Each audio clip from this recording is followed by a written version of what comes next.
Yes, sir. Today I'm going to take a seminar on optics, sir. Very good. Optics இப்போ optics வந்து பார்த்தோம்னா அதுவும் வந்து ஒரு பிரான்ச் ஆஃப் பிசிக்ஸ் தான். ஆப்டிக்ஸ்ல வந்து நம்ம லைட்டை பத்தி படிப்போம். பேசிக்கா வந்து ஆப்டிக்ஸ் வந்து 3 டைப்ஸ். ஃபர்ஸ்ட் டைப் வந்து ரே ஆப்டிக்ஸ்ன்னு சொல்லுவோம். செகண்ட் டைப் வந்து வேவ் ஆப்டிக்ஸ்ன்னு சொல்லுவோம். தேர்ட் டைப்ஸ் வந்து குவாண்டம் ஆப்டிக்ஸ்ன்னு சொல்லுவோம். நம்ம ரே ஆப்டிக்ஸ்ல வந்து இப்ப யூஸ்வலா வந்து பாத்தீங்கன்னா லைட்டுக்குன்னு ஒரு ஹிஸ்டரி இருக்கு. அதாவது ஒரு 15th செஞ்சுரி அந்த மாதிரி டைம்ல எல்லாம் வந்து என்ன பண்ணாங்கன்னா ரீனி டிகார்டஸ், நியூட்டன் இவங்கள மாதிரி சயின்டிஸ்ட் எல்லாம் என்ன பண்ணாங்கன்னா லைட்டை வந்து ஒரு பார்ட்டிகலா கன்சிடர் பண்ணாங்க. அதாவது கார்பஸ்குலார் தியரி ஆஃப் லைட் அப்படின்னு ஒண்ணு சொல்லியிருந்தாங்க. ஆனா போக போக வந்து பார்த்தாக்கா லைட் வந்து வேவ் மாதிரி பிஹேவ் பண்ண ஆரம்பிச்சது. அதான் நம்ம ஸ்னெல் கூட ஸ்னெல்ஸ் லாலாம் அந்த மாதிரி சொல்லியிருப்பாங்கல்ல, அதெல்லாமே வந்து பாத்தீங்கன்னா wave based concept of light தான். அதுக்கப்புறமா ஹைகன்ஸ் பிரின்சிபல்னு இருக்கு, அது எல்லாமே வேவ் பேஸ். அப்புறமா இப்ப கொஞ்ச காலம் கழிச்சு இப்ப ரீசெண்டா late 19th century 20th century, அதாவது ஆல்பர்ட் ஐன்ஸ்டைன் பீரியட்ல எல்லாம் நம்ம பார்த்தோம்னா லைட் வந்து போத் பார்ட்டிகல் நேச்சராகவும் இருக்கும், வேவ் நேச்சராகவும் இருக்கும். அதனாலதான் வந்து இப்ப லைட் வந்து குவாண்டம் அப்படின்னு சொல்ல வராங்க.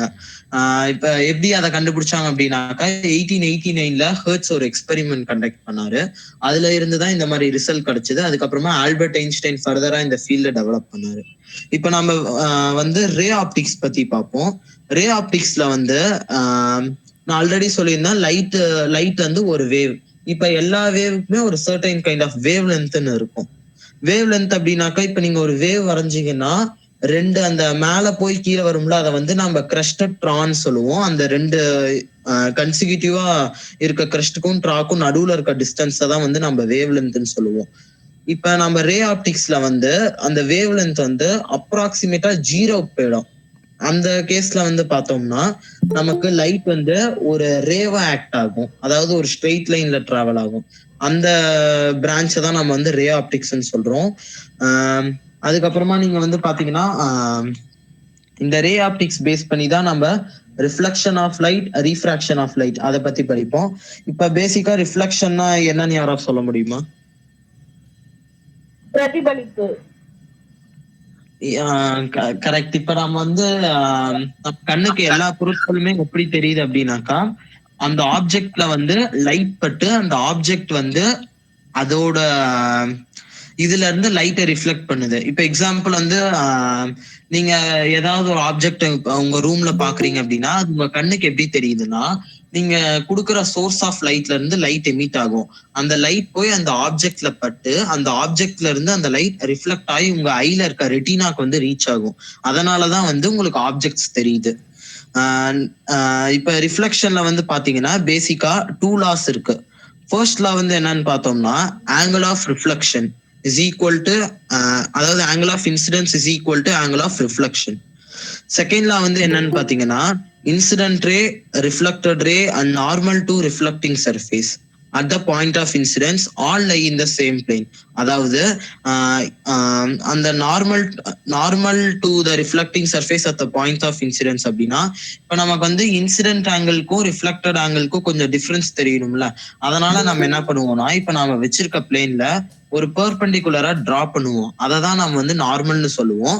ஆங்கிள் ஆஃப் இன்சிடென்ஸ் அப்படின்னாக்கா இன்சிடென்ட் ரேக்கும் நார்மலுக்கும் நடுவுல இருக்க ஆங்கிள், ரிஃப்ளெக்டட் அதாவது ஆங்கிள் ஆஃப் ரிஃப்ளெக்ஷன் அப்படின்னாக்கா ரிஃப்ளெக்டட் ரேக்கும் நார்மலுக்கும் நடுவுல இருக்க ஆங்கிள், அதான் angle of reflection. Angle of incidence equal to angle of reflection. இப்ப அந்த நான் நார்மல் சொல்லியிருந்தேன்ல, இப்ப நார்மல் வரைஞ்சாக்கா அது என்ன ஆங்கிள் மேக் பண்ணும் பிளேனோட?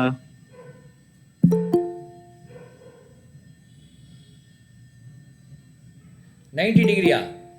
S sir, 90 degree. இப்ப அந்த ஆங்கிள் ஆஃப் இன்சிடென்ஸ் வந்து ஐய.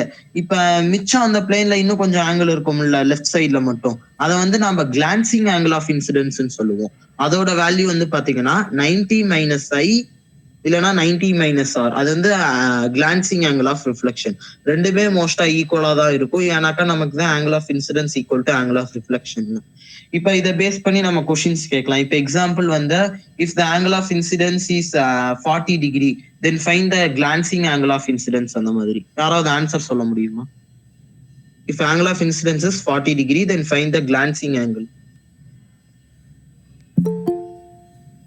40. Correct, 50 degree. ஏன்னா 90 minus 40 என்ன நமக்கு வரும்? 50 வரும். ஆன்சர் வந்து 50 degree. நெக்ஸ்ட் வந்து பார்த்தோம் அப்படின்னாக்கா சைன் சார் அது நெக்ஸ்ட் கிளாஸ்ல சொல்லிட்டோம் இல்ல இதே கிளாஸ்ல சொல்லுங்க பரவாயில்ல சொல்லுங்க. ஓகேங்க சார்.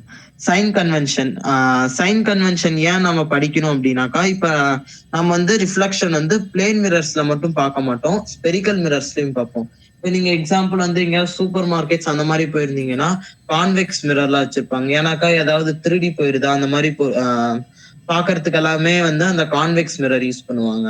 இப்ப நீங்க டென்டிஸ்ட் கிட்ட போயிருந்தாலும் அந்த டென்டிஸ்ட் வந்து உங்களோட டீத் எப்படி எக்ஸாமைன் பண்ணுவாங்கன்னா கான்கேவ் மிரர் வச்சு எக்ஸாமைன் பண்ணுவாங்க. சோலார் குக்கர் எல்லாம் பாத்தீங்கன்னா கான்கேவ் மிரர் வச்சு யூஸ் பண்ணுவாங்க. அந்த மாதிரி நம்ம ஸ்பெரிக்கல் மிரரை பத்தி படிக்கிறதுக்கு நமக்கு சைன் கன்வென்ஷன் தேவை.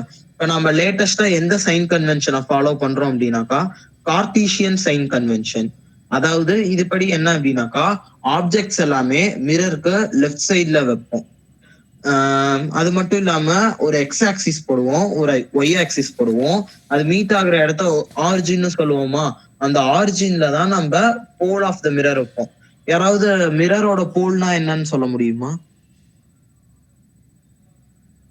ரிப்பீட் பண்ணுங்க. என்ன கேட்டீங்க சார்? இப்ப மிரருக்கு வந்து ஒரு போல்னு இருக்கும்ல சார், அதாவது அதான் என்னன்னு கேட்கலாம். சரி ஓகே. ஆப்டிக் சென்டர் வந்து பாத்தீங்கன்னா நமக்கு லென்ஸ்ல இருக்கும், மிரருக்கு வந்து போல்னு சொல்லுவோம், அதான் அது என்னன்னு கேட்கலாம்.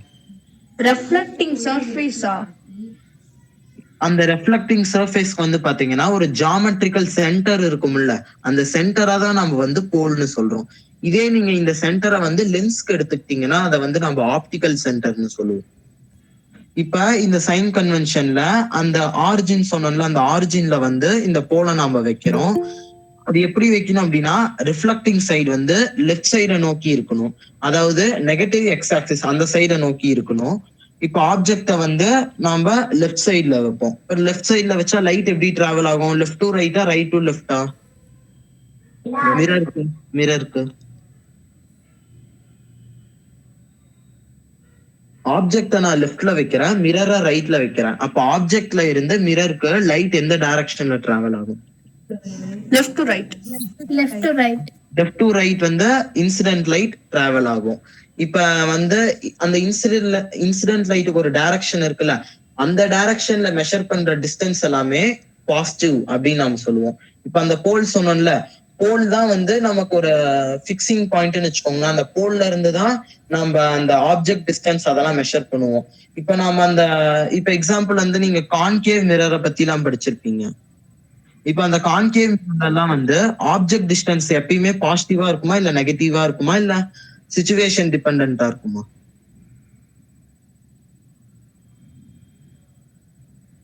Concave mirror most of the cases வந்து பாத்தீங்கன்னா நம்ம ரியல் ஆப்ஜெக்ட் தான் எடுத்துக்குவோம். அதனால வந்து பாத்தீங்கன்னா ஆப்ஜெக்ட் டிஸ்டன்ஸ் நெகட்டிவா தான் இருக்கணும். அதாவது நம்ம ரைட் சைட்ல மிரர் வச்சிருவோம், லெஃப்ட் சைட்ல ஆப்ஜெக்ட் வச்சிருவோம். ரைட் சைட்ல மிரர் வச்சனால ரைட் சைட்ல தானே போல் இருக்கும். அது மட்டும் இல்லாம லைட் எப்படி டிராவல் ஆகும்னு சொன்னேன், லெஃப்ட் டு ரைட். ஆனா நம்ம எப்படி மெஷர் பண்றோம்? போல்ல இருந்து ஆப்ஜெக்ட்டுக்கு மெஷர் பண்றோம், அதாவது ரைட் டு லெஃப்ட். இது வந்து அப்படியே டைரக்ஷன் ஆஃப் லைட்டுக்கு ஆப்போசிட்டா இருக்கா, அதனால வந்து நம்ம ஆப்ஜெக்ட் டிஸ்டன்ஸை நெகட்டிவா எடுத்துக்கிறோம் இந்த இடத்துல. இப்ப இதே இமேஜ் வந்து ஃபார்ம் ஆகும்ல, இதே இமேஜ் வந்து மிரருக்கு பின்னாடி ஃபார்ம் ஆச்சு அப்படின்னா நம்ம எப்படி மெஷர் பண்ணுவோம்? போல் வந்து லெஃப்ட்ல இருக்கும், இமேஜ் வந்து ரைட்ல இருக்கும். அப்படின்னா லெஃப்ட் டு ரைட். இன்சிடென்ட் லைட்டும் எப்படி இருக்கும்? Left to right. அப்ப இது ரெண்டும் ஒரே டைரக்ஷன்ல இருக்கு, அதனால அது வந்து பாசிட்டிவா, இமேஜ் டிஸ்டன்ஸ் பாசிட்டிவா இருக்கும் அந்த கேஸ்ல. இப்ப சப்போஸ் இமேஜ் வந்து மிரருக்கு முன்னாடியே ஃபார்ம் ஆகுது, அதாவது ரியல் இமேஜ்ல எல்லாம் இந்த மாதிரி தான் ஃபார்ம் ஆகும். அந்த மாதிரி ஃபார்ம் ஆனா நம்ம என்ன பண்ணுவோம்? மிரர் வந்து ரைட்ல இருக்கும், இமேஜ் வந்து லெஃப்ட்ல இருக்கும். நம்ம போல்ல இருந்து தான் மெஷர் பண்ணுவோம். ஆனா இன்சிடென்ட் லைட் வந்து லெஃப்ட்ல இருந்து ரைட் வருது, ஆனா நம்ம மெஷர் பண்றது ரைட் டு லெஃப்ட். அப்ப இது வந்து ஆப்போசிட்டா இருக்கு, அதனால இங்க இமேஜ் டிஸ்டன்ஸ் எப்படி இருக்கும்? நெகட்டிவா இருக்கும். இந்த மாதிரி நம்ம கரெக்டா வந்து சைன் கன்வென்ஷன் ஃபாலோ பண்ணணும். இததான் வந்து கார்டீசியன் சைன் கன்வென்ஷன் அப்படின்னு சொல்லுவோம். இதை ஃபாலோ பண்ணாதான் நமக்கு ப்ராப்ளம்ஸ் பண்ணும்போது அந்த மிரர் ஃபார்முலா எல்லாம் இருக்குல்ல, அந்த ஃபார்முலாஸ் எல்லாம் யூஸ் பண்ணும்போது நமக்கு ஆன்சர் கரெக்டா வரும் சைன் கன்வென்ஷன் படி போட்டாங்க. இப்ப நெக்ஸ்ட் வந்து பார்த்தோம் அப்படின்னாக்கா some terms of spherical mirrors பார்க்கலாம். ஃபர்ஸ்ட் டேர்ம் வந்து ஆல்ரெடி நாம பார்த்ததுதான் போல். போல்னா யாராவது என்னன்னு சொல்லுங்க இப்ப. Reflecting surface ஓட geometrical center. Correct. Reflecting surface. Correct. The geometrical center of the reflecting surface is known as pole. Next வந்து பாத்தீங்கன்னா உங்களுக்கு என்ன இருக்கும்னா சென்டர் ஆஃப் கர்வேச்சர் இருக்குமா? சென்டர் ஆஃப் கர்வேச்சர் பத்தி யாரா சொல்லுங்க. A center of hollow glass spheres of which the mirror was a part. Correct. இப்ப நம்ம ஸ்பெரிக்கல் மிரர்ல எப்படி செய்வோம்? ஒரு ஸ்பியர் இருக்கும், அதை கட் பண்ணி பின்னாடி பக்கம் சில்வர் கோட்டிங் கொடுத்தாதானே நமக்கு ஸ்பெரிக்கல் மிரர் ஃபார்ம் ஆகும். அந்த ஸ்பியருக்கு ஒரு சென்டர் இருக்குமா? அந்த சென்டரை தான் நம்ம வந்து சென்டர் ஆஃப் கர்வேச்சர் அப்படின்னு சொல்ல வரோம். இப்ப அந்த சென்டர் ஆஃப் கர்வேச்சரையும் போலையும் ஜாயின் பண்ணா நமக்கு ஒரு லைன் கிடைக்குமா? அது ஒரு இமேஜினரி லைன் தான், நாமளா ஜாயின் பண்றதுதான். அந்த லைனை வந்து நம்ம என்ன சொல்றோம்னா பிரின்சிபல் ஆக்சிஸ் அப்படின்னு சொல்ல வரோம். அடுத்தது வந்து பாத்தீங்கன்னா ஃபோக்கஸ். இப்ப வந்து நான் லைட்டை வந்து ஒரு இன்ஃபினைட் தூரத்துல இருந்து கொண்டு வரேன், அதாவது சன்ல இருந்து ஒரு கான்கேவ் மிரர் வழியா நான் லைட்டை ஃபோக்கஸ் பண்றேன் அப்படின்னா அந்த லைட் கான்கேவ் மிரர்ல பட்டு அந்த லைட் எல்லாம் ஒரு பாயிண்ட்ல ஃபோக்கஸ் ஆகுமா? இப்ப இந்த சோலார் குக்கர்லாம் நீங்க பாத்துருந்தீங்கன்னா தெரியும், சூரியன்ல இருந்து வர லைட் வந்து அந்த மிரர்ல பட்டு ஒரு பாயிண்ட்ல கான்சென்ட்ரேட் ஆகி அந்த பாயிண்ட்ல அவங்க குக்கர் வச்சிருப்பாங்க. அந்த சூட்டு வழியா அந்த வர ஹீட் எனர்ஜி வழியா தான் அந்த ஃபுட்டு குக் ஆகும். இப்ப அந்த பாயிண்ட் இருக்குல்ல, அந்த பாயிண்ட நம்ம என்னன்னு சொல்லுவோம்னா ஃபோக்கஸ்னு சொல்லுவோம். அதை வந்து நம்ம கேபிட்டல் லெட்டர் எஃப் அப்படின்னு டினோட் பண்ணுவோம். இப்ப அந்த ஃபோக்கஸ்க்கும் போலுக்கும் நடுவுல ஒரு டிஸ்டன்ஸ் இருக்குமா? அந்த டிஸ்டன்ஸை நம்ம என்ன சொல்றோம்னா ஃபோக்கல் லென்த் அப்படின்னு சொல்றோம். இப்ப அந்த சென்டர் ஆஃப் கர்வேச்சருக்கும் போலுக்கும் நடுவுல இருக்குமா ஒரு டிஸ்டன்ஸ், அதை என்னன்னு சொல்றோம்னா ரேடியஸ் ஆஃப் கர்வேச்சர் அப்படின்னு சொல்லுவோம். இப்ப ஃபோக்கல் லென்த்துக்கும் ரேடியஸ் ஆஃப் கர்வேச்சருக்கும் ஒரு ரிலேஷன் இருக்கு, அதை யாரும் சொல்ல முடியும்?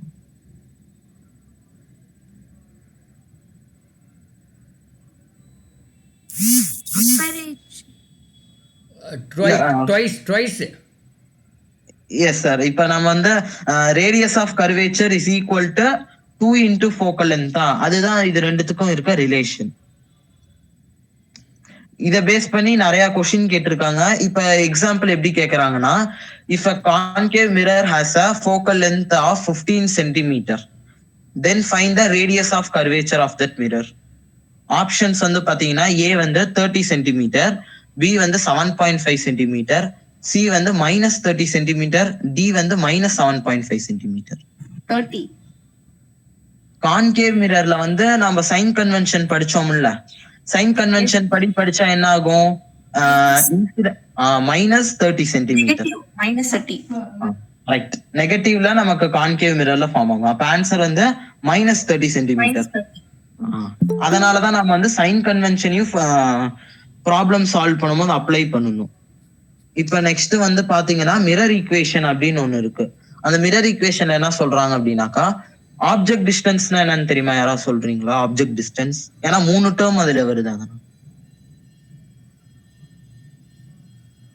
இப்ப மிரருக்கு முன்னாடி நம்ம ஒரு ஆப்ஜெக்ட் வைக்கிறோமா, அந்த ஆப்ஜெக்டுக்கும் போலுக்கும் ஒரு தூரம் இருக்கும்ல, அததான் நம்ம வந்து ஆப்ஜெக்ட் டிஸ்டன்ஸ் அப்படின்னு சொல்றோம். ரிஃப்ளெக்ஷன் நடந்து முடிஞ்சதுக்கு அப்புறமா நமக்கு ஒரு இமேஜ் ஃபார்ம் ஆகுமா, அந்த இமேஜுக்கும் போலுக்கும் நடுவுல இருக்க டிஸ்டன்ஸை தான் வந்து இமேஜ் டிஸ்டன்ஸ் அப்படின்னு சொல்றோம். அதுக்கப்புறமா ஆல்ரெடி நம்ம பார்த்த மாதிரி ஃபோக்கல் லென்த்னா ஃபோக்கஸ்க்கும் போலுக்கும் நடுவுல இருக்க லென்த்தை தான் வந்து ஃபோக்கல் லென்த் அப்படின்னு சொல்றோம். மிரர் ஈக்குவேஷன் என்ன அப்படின்னு பாத்தீங்கன்னா 1 / image distance plus 1 / object distance is equal to 1 / focal length. Image டிஸ்டன்ஸை நம்ம வந்து ஸ்மால் லெட்டர் வி அப்படின்னு டினோட் பண்ணுவோம், ஆப்ஜெக்ட் டிஸ்டன்ஸை வந்து ஸ்மால் லெட்டர் யூன்னு டினோட் பண்ணுவோம், ஃபோக்கல் லென்த்தை வந்து ஸ்மால் லெட்டர் எஃப் அப்படின்னு டினோட் பண்ணுவோம். அப்படின்னா நம்ம எப்படி எழுதலாம்னா 1/v plus 1/u is equal to 1/f. இதுதான் வந்து பாத்தீங்கன்னா மிரர் ஈக்குவேஷன். அதுக்கப்புறமா வந்து பாத்தீங்கன்னா மேக்னிஃபிகேஷன் அப்படின்னு ஒரு கான்செப்ட் இருக்கு. அதாவது இப்ப நீங்க சில மிரருக்கு முன்னாடி எல்லாம் போய் நின்னு பாத்தீங்கன்னா ரொம்ப பெருசா தெரியும், சில மிரருக்கு முன்னாடி நின்னு பாத்தீங்கன்னா ரொம்ப சைஸ்ல சின்னதா தெரியும். அந்த கான்செப்ட் எதுல வரும்னு பாத்தீங்கன்னா மேக்னிஃபிகேஷன் அப்படின்ற ஒரு இதுல வரும். எந்த அளவுக்கு ஒரு ஆப்ஜெக்ட் பெருசா இருக்கு இல்ல சின்னதா இருக்கு, அததான் வந்து அந்த மேக்னிஃபிகேஷன் சொல்லும். மேக்னிஃபிகேஷனுக்கு ஃபார்முலா என்ன அப்படின்னு பாத்தீங்கன்னா மைனஸ் வி பை யூ, அதாவது minus image distance divided by object distance, இல்லனாக்கா height of the image by height of the object. Sir reflection concept. Thank you. இல்லை அப்போ நம்ம அடுத்த கிளாஸில் பார்த்துக்கலாமா அது? இல்ல சார், ரிஃப்ளெக்ஷன் கான்செப்ட் முடிச்சிட்டோம் சார். முடிச்சிட்டிங்க. அதான் அப்போ மற்றதெல்லாம் அடுத்த கிளாஸ் பார்த்துக்கலாமா? Yes sir. Okay, thank you. ஆக்சுவலாக நீங்கள் இன்னும் ஓப்பனாக சொன்னால் நம்ம நிதின் ராஜ் வந்து ரொம்ப அழகாக எடுத்தார். நான் கூட ஒரு 2 நிமிஷம் தான் அவர் எடுக்க விடலான்னு நினச்சேன். ரொம்ப நேரம் எடுக்க விட்டதுக்கு காரணம் அவர் ரொம்ப ரொம்ப அழகாக எடுக்கிறாரு. இன்ஃபேக்ட் நீங்கள் ஓப்பனாக நீங்களே பார்ப்பீங்க, ஒரு ஒரு ஒரு ஒரு ஸ்டூடெண்ட், ஒரு ஸ்டூடெண்ட் உங்களோட படிக்கிறவர் எடுத்தால் எவ்வளோ அழகாக எடுக்க முடியுங்கிறதுக்கு இது ஒரு உதாரணம். அதனால தான் சொன்னேன், learning from the peers is the most important thing நான் சொன்னதுக்கு அதுதான் காரணம். ஒத்துக்குவீங்களா நீங்கள்லாம்? அதான் பார்த்தீங்களா, ஒரு எக்ஸாம்பிள் இங்கேயே நமக்கே இருக்குது. எல்லாருமே எடுப்பீங்க, நிதின்ராஜ் மட்டும் இல்லை. நிதின்ராஜ் ஒரு எக்ஸாம்பிளாக இருக்கார். நான் கௌரி எடுப்பாங்க, ஃபரானா எடுப்பாங்க, ஹாத்தி எடுப்பாங்க, ஜான் எடுப்பாங்க, எல்லோரும் எடுப்பாங்க. ஸோ இதுதான் நீங்கள் யூஸ் பண்ணிக்கணும் உங்கள் வீட்டு பக்கத்துலேயோ இல்லை உங்கள் கிளாஸ்லேயோ யூஸ் பண்ணி. நேற்று கிளாஸ்லேயோ நேற்று கிளாஸ்லேயோ எந்த கிளாஸ்ன்னு தெரில, தமிழ் கிளாஸாக இங்கிலீஷ் தான் ஒன்று சொன்னேன். என்னுடைய தமிழ் கிளாஸில் சொன்னேன். என்னுடைய ஸ்கூல் வந்து பெரிய ஸ்கூல், அதாவது ABCDEF அவ்வளோ செக்ஷன் இருக்கும் ஒவ்வொரு வகுப்புலையும். நான் வந்து 10வது 11வது 9வது படிக்கும்போதில் F செக்ஷன் மூடி இருந்தது. நான் F செக்ஷனில் இருந்தேன். நான் வந்து அப்புறம் என்னோடய கிளாஸில் F செக்ஷனில் இன்னொரு பையன் இருந்தான். அவன் தான் டாப்பர், அந்த ஸ்கூல் டாப்பர் அவன் தான். நான் வந்து ஸ்கூல் செகண்டு அல்லது தேர்டு மாற்றி இருக்கும். எனக்கு இன்னொரு பையனுக்கு செகண்ட் இல்லை தேர்டு இருப்பேன். நானும் அந்த ஃபஸ்ட்டு ரேங்க் வாங்குறவனு ஒரே கிளாஸுங்கனால நாங்கள் ஃப்ரெண்ட்ஸ், ரொம்ப க்ளோஸ் ஃப்ரெண்ட்ஸ். அதாவது இந்த இன்டர்வல் 10-20க்கு இன்டர்வல் விடுவாங்க இல்லையா, அந்த 10-20 இன்டர்வலில் நாங்கள் 2 பேரும் அப்படியே டாய்லெட் போயிட்டு அப்படியே ஒரு சுற்றிட்டு வருவோம். அப்போ அவன் எனக்கு சொல்லி கொடுத்துட்டே இருப்பான். அந்த பையன் அவன் ரொம்ப ஹைட்டாக இருப்பான், நான் குள்ளமாக இருப்பேன். அவன் ஹைட்டை விட அவன் கம்பேர் பண்ண குள்ளமாக இருப்பான். ஆனால் எல்லாம் ஒரு ஆச்சரியப்படுவாங்க, என்னடா அவன் ஃபஸ்ட்டு இவன் செகண்டு, அவங்களுக்குள்ள ஒரு போட்டி இருக்கும், அதிகமாக பேசிக்க மாட்டாங்க அப்படின்னு இருந்த காலங்களில் கூட நாங்கள் 2 பேரும் அப்படி நினைக்கல. ஏன்னா அவன் ரொம்ப என்னை விட ரொம்ப புத்திசாலி. அதில் ஒன்றும் நம்ம போய் அவனை விட பொறாம பண்ணுறதுக்குள்ள ஒன்றும் இல்லவே இல்லை. அவன் வந்து இங்கிலீஷ் தமிழ் இதிலெல்லாம் நல்ல மார்க் வாங்கிடுவான். மேத்ஸில் 2 பேர் ஈக்குவலாக வாங்கிடுவான். 100க்கு 100 நானும் அவனும் 100க்கு 100. இங்கிலீஷ் தமிழ் வாங்குவான். சயின்ஸ்லேயும் சோஷியலையும் நான் கொஞ்சம் அதிகமாக வாங்குவேன், 1-2 மார்க் அதிகமாக வாங்குவேன். ஆனால் இங்கிலீஷ் தமிழ் அவன் என்னை விட ஒவ்வொன்றிலும் 5-5 மார்க்காவது வாங்கிடுவான். அதனால் மொத்தமாக எனக்கு அவனுக்கு டிஃப்ரென்ஸ் ஒரு 15 மார்க் டிஃப்ரென்ஸ் இருக்கும். ஸோ அதனால் எங்களுக்கு போட்டியெல்லாம் பெருசாக அப்போ அந்த சின்ன பையன் தான், அப்போல்லாம் எனக்கு தெரியல, அதெல்லாம் என்னன்னே தெரியாத அந்த காலத்தில் அப்படிலாம் நம்ம நினைக்கல. அப்புறம் அவன் வந்து சொல்லி கொடுத்துட்டே இருப்பான். அந்த சொல்லி கொடுத்தனால என்ன ஆச்சுன்னா, நல்லா கேளுங்க, சொல்லி கொடுத்தாலே அந்த எப்பவுமே ஃபஸ்ட்டு வாங்கின அந்த பையன் அதை 11ஆம் வகுப்பு SSLC போர்டு எக்ஸாமில் நான் ஃபஸ்ட்டு, அவன் செகண்ட் ஆகிட்டான். லிட்டில் பிட் ஆஃப் லக் எனக்குன்னு சொல்கிறதா இல்லை அவன் எங்கேயாவது கோட்டை விட்டானான்னு தெரில. நான் அவனை விட ஒரு 10 மார்க் அதிகம் வாங்கிட்டேன். ரொம்ப சர்ப்ரைஸ், எல்லாருக்கும் ஒரு ஆச்சரியம். HR பாலசுப்ரமணியன் தான் ஃபஸ்ட்டு வாங்குவான்னு இருந்தது. நான் வந்து கேசவமூர்த்தி ஃபஸ்ட்டு வாங்கிட்டு ரொம்ப ஆச்சரியம். அந்த அளவு ஒரு அப்போல்லாம் அவன் சொல்லி கொடுப்பான். நான் அதிகமாக வாங்கினதுக்கு காரணமே அவன் தான், அவன் சொல்லி கொடுத்த விதம் தான். அதே மாதிரி தான் நான் சொல்வேன், நிதின்ராஜ் சொல்லி கொடுத்த விதம் வந்து நம்ம எல்லாருமே புரிகிற மாதிரி அவர் சொல்லி கொடுத்தாரு. இன்னும் படம் போட்டு சொல்லி கொடுத்துருந்தா இன்னும் நல்லா இருந்திருக்கும், எந்த ஒரு மாற்று கருத்தும் கிடையாது. இது மாதிரி நீங்களுமே ஒவ்வொரு கிளாஸ்லையும் யாரோ ஒருத்தர் வந்து ஒரு செமினார் எடுங்க, பயப்படாதீங்க. தப்பு பண்ணலாம், தப்பு பண்ணுறதுக்கு தான் நம்மளாம் இங்கே இருக்கிறோம். தப்பு பண்ணி கரெக்ட் பண்ணிக்கலாம், நம்ம லேர்ன் பண்ணிக்கலாம்.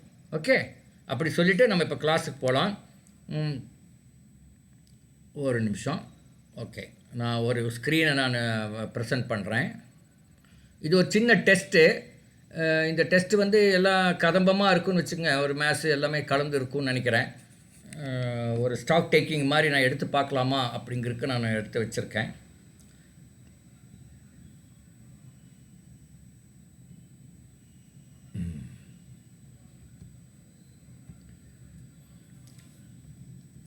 NTSE test December 22, 2021. தெரியுதுங்களா ஸ்க்ரீன் எல்லாருக்கும்? Good. Let's go to the first question. In a class of 100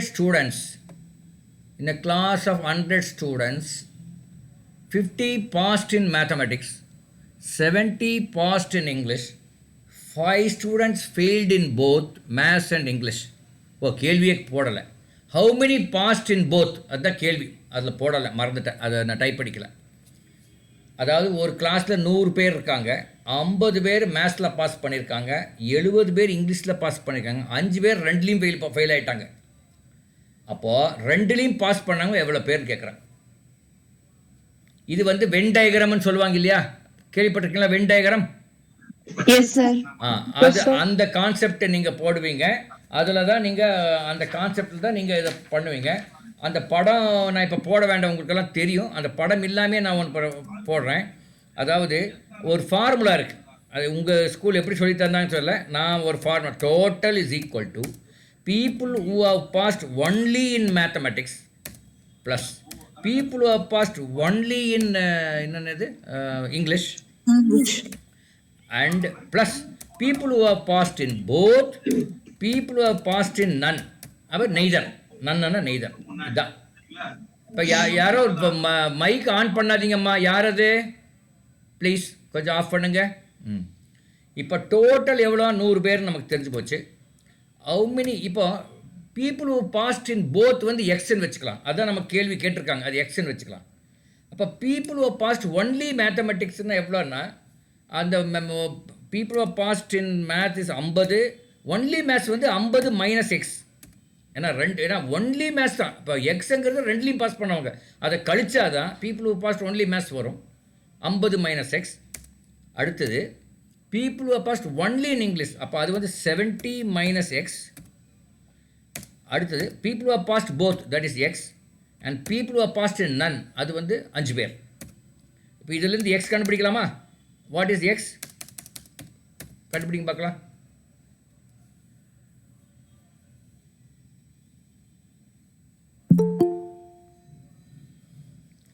$100 equal to 50 minus x plus 70 minus x plus x plus 5.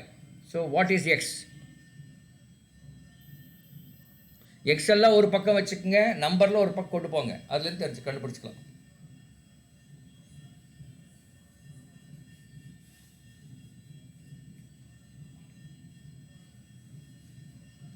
x எவ்வளோ வருதுங்க? 25. x வந்து 25, அதாவது people who are passed in both வந்து 25. இப்போ இந்த கேள்விங்க நாம் எழுதலை, பட் இது மாதிரி ஒரு கேள்வி, how many people passed in both ன்னு கேட்டிருப்பாங்க, அது 25. அல்லது how many people how many people passed only in English, only English pass பண்ணவங்க எவ்வளோ பேர்? மொத்தமா 70 people, 70 passed in English. இருங்க, 70 passed in English. அதுலேருந்து போத்தை கழிக்கணும், அப்போ தான் ஒன்லி இங்கிலீஷ் வரும். இப்போ 70 minus 25, 45 is the answer. 45 is the answer. Okay, correct. How many passed at least in one paper?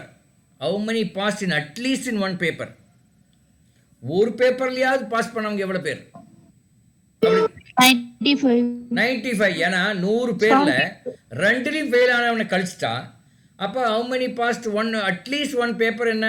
அது 95 பேர். 100 பேர் டோட்டல், ரெண்டுலேயும் ஃபெயில் ஆனவங்க 5 பேர்.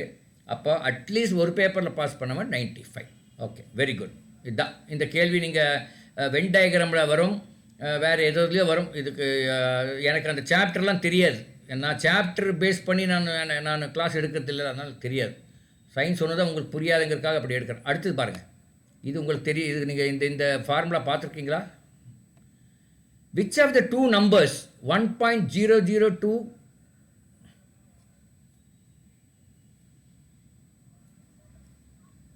ஹலோ நீங்கள் ஒரு 8:30 மணிக்கு மேலே கூப்பிடுங்க. இல்லை நான் கிளாஸில் இருக்க 8:30 மணிக்கு மேலே கூப்பிடுங்கன்னா 8:30 மணி மேலே கூப்பிடுங்க.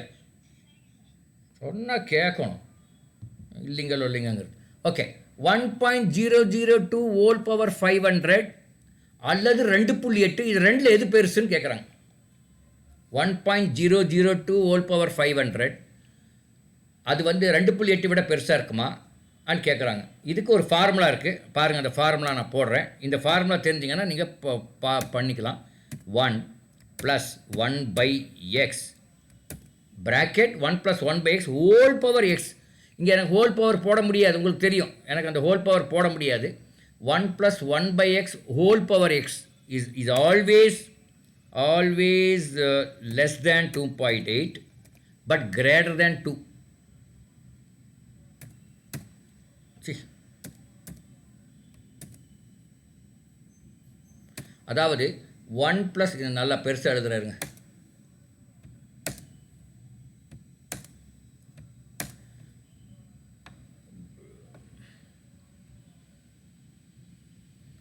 One plus 1/x whole power X into X இல்லை, இங்கே எனக்கு எழுத முடியலங்கிறக்கா அப்படி போட்டிருக்கேன். 1/1 + x whole power X is always greater than 2 and less than 2.8. அந்த எக்ஸ் எவ்வளோ வேணும் இருக்கலாம். எக்ஸ் வந்து 10,000 இருக்கலாம், எக்ஸ் வந்து 1,00,000 இருக்கலாம், 10 கோடியாக இருக்கலாம்.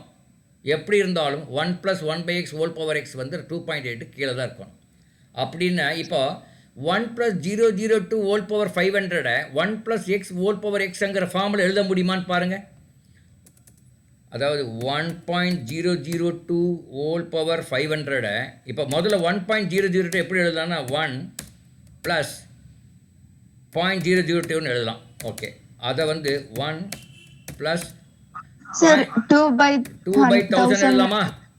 Yes, sir. அப்புறம் அதை வந்து என்ன எழுதலாம்? 1 + 1/500 எழுதலாமா? 2/1000 Yes, sir. சுருக்குனா 1/500 வருது. அப்போ 1.002 ஹோல் பவர் 500 1 + 1/500 ஹோல் பவர் 500 எழுதலாமா? Yes, sir. அப்போ அந்த கணக்குப்படி அந்த வேல்யூ வந்து 2.8 கீழே தான் இருக்கணும். அப்போ விச் இஸ் கிரேட்டர்னா 2.8 இஸ் கிரேட்டர். ஸோ இந்த சார் மாதிரி பெர்னவுலி கூட இதே மாதிரி ஒரு ப்ராப்ளம் தான் சார் இது பண்ணிட்டு இருந்தாரு. அந்த காம்பவுண்ட் இன்ட்ரெஸ்ட் இருக்குல்ல சார், அதுல கூட இந்த மாதிரி ஒரு அப்ரோச் தான் சார். ஆமாம் ஆமாம் ஓகே இருக்கலாம். அது 1 + 1/x ஹோல் பவர் எக்ஸ்ன்னு இருக்குல்ல சார், இப்ப எக்ஸ் வந்து இன்ஃபினிட்டி வரைக்கும் போனாலுமே கூட அதோட வேல்யூ வந்து 2.71 தான் சார் வரும். ஆமாம் ஆமாம். அதுதான் நம்ம வந்து ஈன்னு சொல்றோம் சார் மேக்ஸ்ல. என்ன சொல்கிறோம்? இ சார், ஆயிலர்ஸ் நம்பர். ஆமாம்மா ஆமாம் okay good.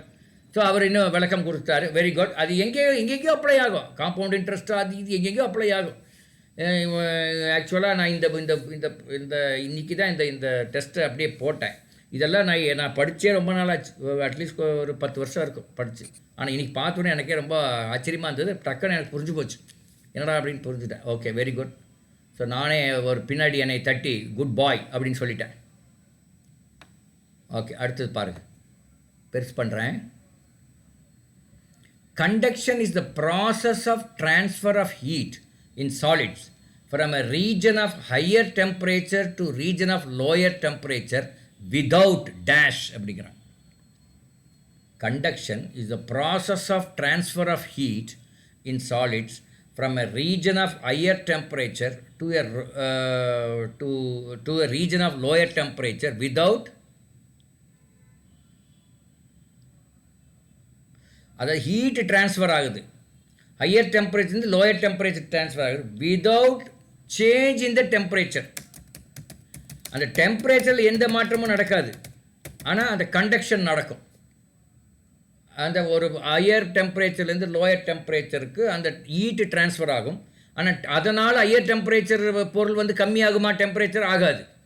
Without change in temperature, இது ரொம்ப முக்கியமான ஒரு வார்த்தை. நீங்கள் இப்போ நான் சொல்கிறது கரெக்டாக அங்கே போய் உங்கள் புக்கை பார்த்து எல்லாம் படித்து நீங்களே அதை நீங்கள் கண்டுபிடிச்சிக்கங்க.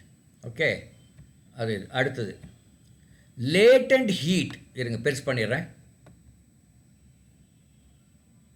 Latent heat is the amount of heat energy absorbed or released by a substance during a change in its physical state without. Latent heat is the amount of heat energy absorbed or released by a substance during a change in its physical state. This is state. Change in temperature. Correct. Without change in the temperature. அதே தான் correct. Without change in the temperature change ஆகாது. Okay, அதுதான் அந்த latent ஹீட்டுன்னு பேர். இந்த தண்ணி வந்து 100 அந்த ஹீட் பண்ண 100 டிகிரி வந்தால் உங்களுக்கு இதாகணும், ஆவியாகணும். ஆனால் அந்த டெம்பரேச்சருக்கு ஒரு கொஞ்ச நேரத்துக்கு அது அப்படியே 100லேயே இருக்கும். அதுதான் அப்போ ஆனால் ஸ்டேட் சேஞ்ச் ஆகும். அந்த from the liquid it become the ஆவி, தட் இஸ் ஏர், கேஸ் ஆகுது. ஓகே, இதா இருப்பா என்னமாச்சு இது. What are the safety features to be followed இந்த எலக்ட்ரிக்கல் கனெக்ஷன். இந்த எலக்ட்ரிக்கல் கனெக்ஷன் உங்கள் வீட்டில் கொடுக்கும்போது என்னென்ன சேஃப்டி ஃபீச்சர்ஸ் நீங்கள் ஃபாலோ பண்ணணும்னு கேட்குறாங்க. Fuse. ஃபியூஸ், கிரவுண்ட் கனெக்ஷன் போடணும், ட்ரிப் ஆகிற சுவிட்ச் போடணும். அதுக்கு தான் சுவிட்ச் கியர் அப்படிங்கிறாங்க. உங்கள் வீட்டிலலாம் நீங்கள் பார்த்தீங்கன்னா எம்சிபின்னு ஒன்று வச்சுருப்பாங்க. எம்க்கு என்ன மைக்ரோவா ஏதோ ஒன்று வரும், மினியேச்சர் சர்க்கியூட் பிரேக்கர்னு இருக்குது. அதான் ட்ரிப் சுவிட்சு, மினியேச்சர் சர்க்கியூட் பிரேக்கர் எல்லாம் ஒன்று தான். இன்னொன்று ஃபியூஸ் அப்படிங்கிறது இருக்கும். ரொம்ப கரண்ட் எச்சாச்சுன்னா அந்த ஃபியூஸ் போயிடுது. அப்புறம் அந்த ஃபியூஸ் ஒயரை போய் மாற்றுவீங்க. இல்லைன்னா என்ன ஆகும், இந்த ஃபியூஸ் ஒயர் இல்லைன்னா கரண்ட் ஃபுல்லாக நேராக வந்து உங்கள் ஃப்ரிட்ஜு டிவி எல்லாமே கெட்டு போயிடும். ஓகே, அது ஃபியூஸ்ன்னு பேர் அதுக்கு. இதாக அடுத்தது, volt metre is an instrument use to measure what? Current. அப்படியா? நல்லா பாருங்க, வோல்டேஜ். அதுக்கு வோல்டேஜ்ங்கிறது கரெக்டு. வோல்டேஜ்ங்கிறது ஒரு யூனிட்டு, வோல்ட்டுங்கிறது ஒரு யூனிட்டு. அது என்ன கரெக்டான டெக்னிக்கல் டேர்ம் என்ன? எது யாரும் சொன்னாங்க? பொட்டன்ஷியல் டிஃபரன்ஸ்ங்கிறது கரெக்டான டெக்னிக்கல் டேர்ம். கரண்ட் மெஷர் பண்ணுறதுக்கு நமக்கு அம்மீட்டர்னு ஒன்று வச்சுருக்குறோம். சரியா? அது வந்து அதுதான் ஒரு இதெல்லாம் உங்களுடைய பழைய புக்கில் எல்லாம் நீங்கள் படிச்சிருப்பீங்க, 8வது 9வது 10வதுலாம். அதை தான் நம்ம இப்போ திருப்பி பார்க்குறோம். In India the frequency of alternating current is என்ன ஃப்ரீக்வன்சியில் இருக்குது? 220 ஹெர்ட்ஸ். நல்லா பாருங்க, 50 ஹெர்ட்ஸ். 220 ஹெர்ட்ஸ். நல்லா பாருங்க, மறுபடியும் நல்லா பாருங்க, 100 Hz. மறுபடியும் நல்லா பாருங்க. 220 ஹெர்ட்ஸ் இல்ல, 220 வோல்ட். அந்த வோல்டேஜ் வேணா 220 240 இருக்கும். ஹெர்ட்ஸ் இது வந்து ஃப்ரீக்வன்சி 50 ஹெர்ட்ஸ். இப்போ அமெரிக்காவில் உள்ள ஆல்டர்னேட்டிங் கரண்டோட ஃப்ரீக்வன்சி என்ன தெரியுமா? 5 இல்ல, 60 ஹெர்ட்ஸ். 60. ஆமா, அது தெரியாட்டி பரவாயில்ல, அது நமக்கு முக்கியம் இல்லை. நமக்கு இந்தியாவில் 50 ஹெர்ட்ஸுங்கிறது தான் கரெக்டான பதில். அது கரெக்டாக சொல்லிட்டீங்க, வெரி குட். அடுத்தது பாருங்க, motor is a device which converts dash energy into dash energy. Electrical energy into mechanical. Correct. Electrical energy into mechanical energy.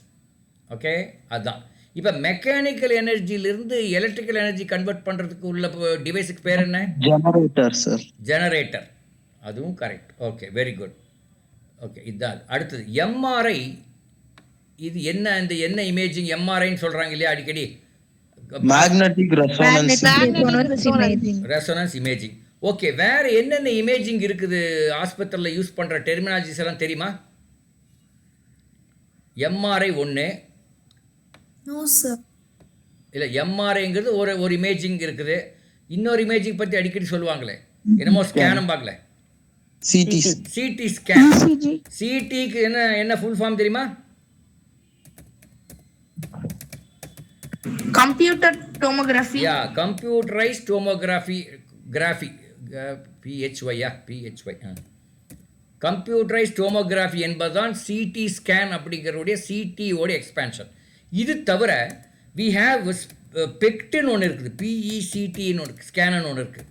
பெக்ட்டுங்கிறது photon emission computerised tomography. போட்டான் எமிஷன் கம்ப்யூட்டரைஸ்ட் டோமோகிராஃபிங்கிறது இன்னொரு ஸ்கேனு. அது மாதிரி இன்னொன்று ஸ்பெக்ட்னு ஒன்று இருக்குது. இதெல்லாம் உங்கள் பரீட்சைக்கு வேணால் வராமல் இருக்கலாம், இருந்தாலும் எம்ஆர்ஐ படிக்கும்போது சேர்த்து படிச்சுங்கிற. ஸ்பெக்ட்ங்கிறது சிங்கிள் ஃபோட்டான்.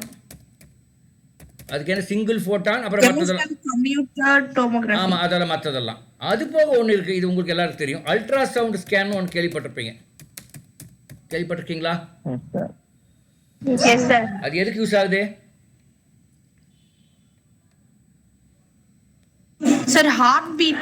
ஆமா, ஹார்ட் பீட். எதனோட ஹார்ட் பீட்டு? இப்போ நம்ம ஹார்ட் பீட் எடுக்கணும்னா வேற மாதிரி தான் எடுப்பாங்க, அல்ட்ரா ஸ்கேன் எடுக்க மாட்டாங்க. வயிற்றுல குழந்தை இருக்கும்போது அந்த குழந்தையோட ஹார்ட் பீட் கண்டுபிடிக்கணும்னா அல்ட்ராசவுண்ட் ஸ்கேன் போடுவாங்க. வயிற்றுல குழந்தை, ஒரு அம்மா வயிற்றுல ஒரு குழந்தை இருக்குது, அந்த குழந்தைக்கு ஹார்ட் பீட் எப்படி இருக்கு கண்டுபிடிக்கணும் அல்ட்ராசவுண்ட் ஸ்கேன். ஆனால் அந்த அம்மாவோட ஹார்ட் பீட் எப்படி இருக்குங்கிறதுக்கு வேறு நம்ம ஸ்டெத்தோஸ்கோப்பு அது இது வேறு ஏதோ வச்சு கண்டுபிடிச்சிக்குவாங்க. So ultrasound scan. ஓகே, இதெல்லாம் டிஃப்ரெண்ட் டைப் ஆஃப். இன்னொரு ஸ்கேன் இருக்குது, ரொம்ப ஈஸியான ஸ்கேன். அதுக்கு பேர் என்ன? எக்ஸ்ரே. எக்ஸ்ரே அப்படிங்கிற ஒரு அதான் யூஸ்வலாக நம்ம எடுக்கிறது இல்லையா, நமக்கு ஏதாவது காலில் ஃப்ராக்சர் ஆகிட்டா போய் எடுக்கிறோம் இல்லையா, அது எக்ஸ்ரே. அல்ட்ராசவுண்ட் ஸ்கேனுங்கிறது வீட்டில் இது இந்த ஸ்பெக்ட்டு மறந்துட்டேன் நான், நான் படித்து 20 வருஷம் ஆச்சு. அப்போ ஏதோ சொன்ன ஞாபகம் எனக்கு மறந்துட்டேன். ஆனால் இந்த ஃபோட்டான் எமிஷன் மட்டும் அது மட்டும் ஞாபகம் இருக்குது, ஆனால் அது எதுக்குன்னு டக்குன்னு ஞாபகம் வர மாட்டேங்குது. கம்ப்யூட்டரைஸ் டோமோகிராஃபிங்கிறது எல்லாத்துக்குமே எடுக்கலாம், பட் ரொம்ப பாடிக்குள்ளே உள்ளே இருக்கிற ஒரு பொருளை எடுக்கும்போது, ஒரு பார்ட் எடுக்கும்போது எம்ஆர்ஐ இஸ் எ பெட்டர் இது அப்படின்னு சொல்லி எம்ஆர்ஐ எடுப்பாங்க. இந்த பிரெயினுக்குள்ளே எப்படி இருக்குது, ஏதாவது அடி பட்டிருக்கா, ரத்த எத்தம் கசிதா, அதெல்லாம் எம்ஆர்ஐ எடுப்பாங்க. அதே மாதிரி வேறு சில பார்ட்ஸில் வந்து ரொம்ப உள்ளே இருக்கிற பார்ட்ஸ்க்கெல்லாம் எம்ஆர்ஐ எடுப்பாங்க. பட் கொஞ்சம் வெளியே இருக்கிற பார்ட்ஸ் எல்லாம் சிடி ஸ்கேனை எடுத்துருவாங்க. இப்போ எம்ஆர்ஐ ஸ்கேன் வந்து ஒரு ஸ்கேன் வந்து ஒரு 5000 ரூபாய் ஆச்சுன்னு வச்சுக்கோங்க. இது ஒரு அப்ராக்சிமேட்டாக சொல்கிறேன், ஒவ்வொரு ஆஸ்பத்திரிக்கு மாறும். ஒரு சிடி ஸ்கேன் வந்து ஒரு 2000 ரூபாய் ஆகும். அல்ட்ராசவுண்ட் ஸ்கேன் ஒரு 600 ரூபாய் ஆகும். எக்ஸ்ரே வந்து ஒரு 200 ரூபாய் ஆகும். இதுதான் அந்த விலையோட ஒரு உங்களுக்கு ஒரு விலையும் தெரிஞ்சால் அப்போ யூ வில் அப்ரிஷியேட். அப்போ எது பெட்டர் டெக்னாலஜின்னு தெரியும். இந்த பெக்ட்டு எனக்கு தெரியல எவ்வளோ ஆகுன்னு, சும்மா ஒரு ஐடியா கொடுக்குறேன். ஒரே ஆஸ்பத்திரியில் ஒன்றில் அது 5000 ஆச்சுன்னா இது 2000, 600, 200 இப்படி ஆகும். Okay, just to give you an idea. Okay, அடுத்தது பார்க்கலாம். Transformer device which converts dash alternating current to dash alternate current and vice versa. என்னது டேஷ்னு வருது?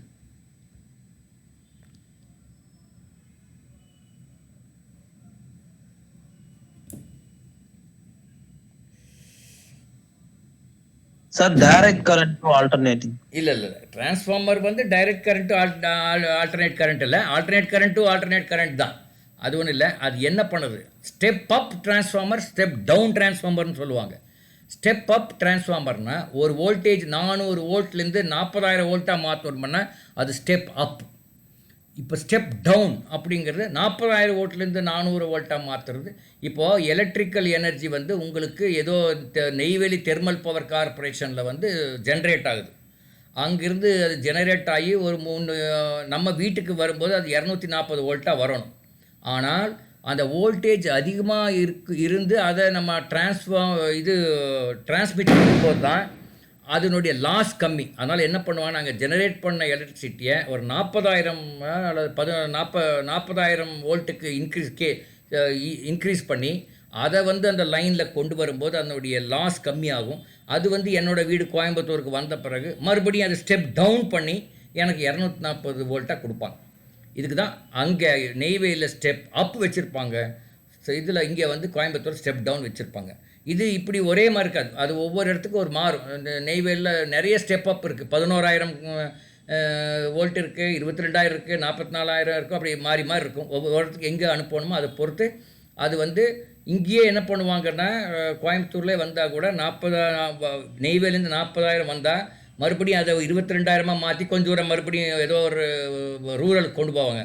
இந்த ரூரலுக்கு போன பிறகு அந்த 22,000 11,000 மாற்றி கொஞ்சம் தூரம் கொண்டு போவாங்க. அப்புறம் 11,000 220 240 கொடுப்பாங்க. The reason is the higher the voltage the loss of the current is less. அந்த லாஸ் பிகாஸ் ஆஃப் டிரான்ஸ்மிஷன் லாஸ்ன்னு சொல்லுவாங்க. அதை இந்த டிரான்ஸ்மிஷன் லாஸ் எவ்வளோ தெரியுமா, டிரான்ஸ்மிஷன் லாஸ் எவ்வளோ தெரியுமா, அங்கே 100 யூனிட் அங்கே ப்ரொடியூஸ் பண்ணால் கடைசியில் வந்து இங்கே நமக்கு ரீச் ஆகுது ஒரு 70 to 75 யூனிட் தான். 25 யூனிட் டிரான்ஸ்மிஷன் லாஸ்லேயே போயிடுது. இப்படி ஒரு ஹை வோல்டேஜில் டிரான்ஸ்மிட் பண்ணாவே லோ வோல்ட்டில் டிரான்ஸ்மிட் பண்ணால் இன்னும் ரொம்பவே லாஸ் ஆயிரும். அந்த டிரான்ஸ்மிஷன் லாஸை குறைக்கிறதுக்காக பண்ணுற விஷயத்துக்கு தான் இந்த டிரான்ஸ்ஃபார்மர் யூஸ் ஆகுது. Okay, right. இந்த மாதிரி நான் எதுக்கு சொல்ல வரேன்னா, எல்லாத்துக்குமே இந்த மாதிரி பேக்ரவுண்ட் நீங்கள் கொஞ்சம் தெரிஞ்சு படிச்சிட்டிங்கன்னா அது மறக்காது உங்களுக்கு. நிறைய பேர் சார் எப்படி சார் மனப்பாடம் பண்ணுறது, எப்படி சார் மனப்பாடமே பண்ண வேண்டாம். இந்த பேக்ரவுண்ட் கொஞ்சம் தெரிஞ்சு படிச்சிங்கன்னா அட்டகாசமாக நிற்கும். இப்போ நம்ம இவர் நிதின்ராஜ் சொல்லி கொடுத்தாரு இல்லையா, அந்த பாரு அந்த கர்வேச்சரு, அப்புறம் அந்த என்னென்னமோ சொல்லி கொடுத்தாரு இல்லையா, அவர் சொல்லி கொடுக்கும்போது எனக்கு ஏதோ நானே என்னுடைய ஸ்கூல் கிளாஸில் உட்காந்த மாதிரி எனக்கு இருந்தது. ரொம்ப அழகாக இருந்தது. அவர் ரொம்ப நல்லா சொல்லி கொடுத்தாரு. எனக்கு ஒரு ஆன்சர் தெரியுதான்னு நானும் டெஸ்ட் பண்ணேன். அது கரெக்டுன்னு சொல்லிட்டார் அவர். அதனால அடிச்சு விட்டேன். ஏதோ தப்பாவோ ரைட்டாக தெரியல, ஏதோ அடிச்சு விட்டார், கரெக்டுன்ட்டார். அது மாதிரி நீங்கள் ரிலேட் பண்ணி நீங்கள் படிக்கும்போது அது கண்டிப்பாக ஞாபகத்தில் இருக்கும், மறக்காது, மனப்பாடம் பண்ண வேண்டிய அவசியம் இல்லை என்று சொல்லி இன்றைக்கி கிளாஸை முடிச்சுக்கலாம். மீண்டும் நம்ம இன்றைக்கி புதன், நாளைக்கு இருக்கு class. Yes, tomorrow we will meet again. Okay, thank you so much. இப்போ ஏதாவது டவுட் இருக்குதா? No, sir. டவுட் இல்லை. இப்போ நிதின்ராஜ் மாதிரியே நீங்களும் யாரோ ஒருத்தர் வந்து நாளைக்கு எடுத்தால் எனக்கு ரொம்ப சந்தோஷம். பிகாஸ் அதுதான் best way of learning. Not because no, அது நீங்கள் பெஸ்ட் வே ஆஃப் லேர்னிங் வந்து ஒரு குழந்தை இன்னொரு குழந்தைக்கு சொல்லிக் கொடுக்குறது best teacher. Who is the best teacher for a குழந்தை? அனதர் குழந்தை. அதுதான். இன்னொரு டீச்சர் கிடையாது, இன்னொரு அப்பா கிடையாது, அம்மா கிடையாது, யாரும் கிடையாது. இன்னொரு குழந்தை இஸ் பெஸ்ட் டீச்சர். அதனால் ஐ சஜஸ்ட், எதுனா நியர்லி ஒரு 30-35-40 பேர் இருக்கீங்க, at least 1 or 2 of you come prepared tomorrow on any topic of your interest. கெமிஸ்ட்ரியாக இருக்கலாம், ஃபிசிக்ஸாக இருக்கலாம், எதான பரவாயில்ல. தென் we will start. Okay. Biology can be take, sir. என்னம்மா? Biology can be take. Yeah, you can take biology. Correct. Yes. அது நீங்கள் எடுங்க. யார் இந்த குழந்தை பேர் என்ன? Logeshwari, sir. Logeshwari will take biology tomorrow. No problem. Okay. Thank you. sir. We will meet again tomorrow. Thank you, sir. Okay. Thank you, sir. Okay. All the